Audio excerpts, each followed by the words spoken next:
humans more than apes. Don't you move! Should we shoot him?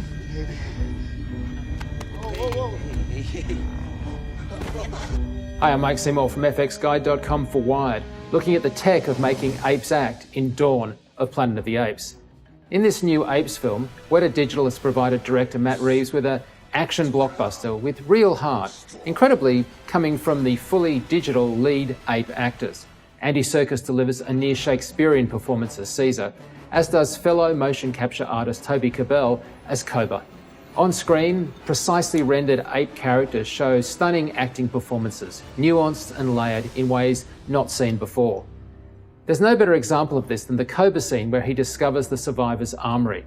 In a comically tragic moment, Koba plays the fool to disarm the humans and make his escape.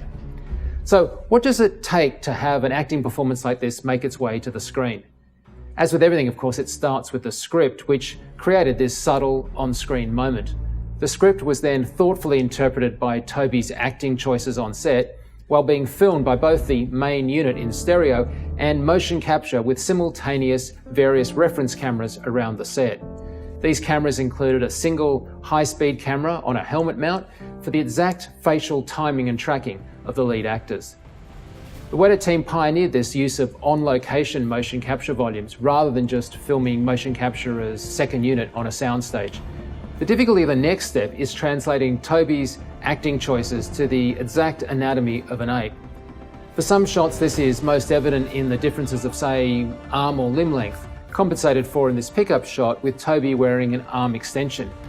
But when it comes to the facial performances, the job becomes painstakingly complex. Humans and apes just have different muscles. On the neck, for example, do the animators match Toby's tightening of his neck muscles with incorrectly placed muscles on Koba, or do they remain faithful to the primate's actual muscle anatomy and then tense different muscles that maybe don't read with exactly the same expression as Toby's original performance?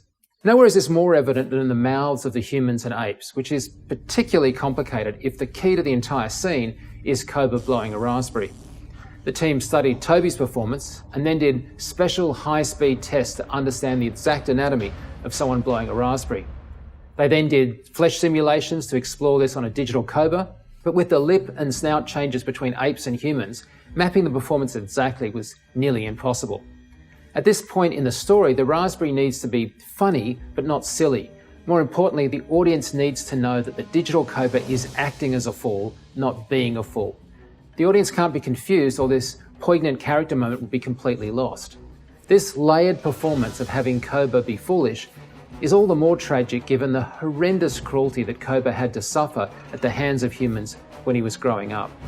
That Koba needs to denigrate himself to survive, and that the audience can see that in a single close-up shot, makes this powerful writing, interpreted by a great actor, and then realised by a brilliant team of digital artists, and all the more remarkable.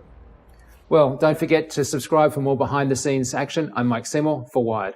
That's good, huh? Yeah. That's good. Oh, Hey. Okay, all right. Easy. Easy. All right.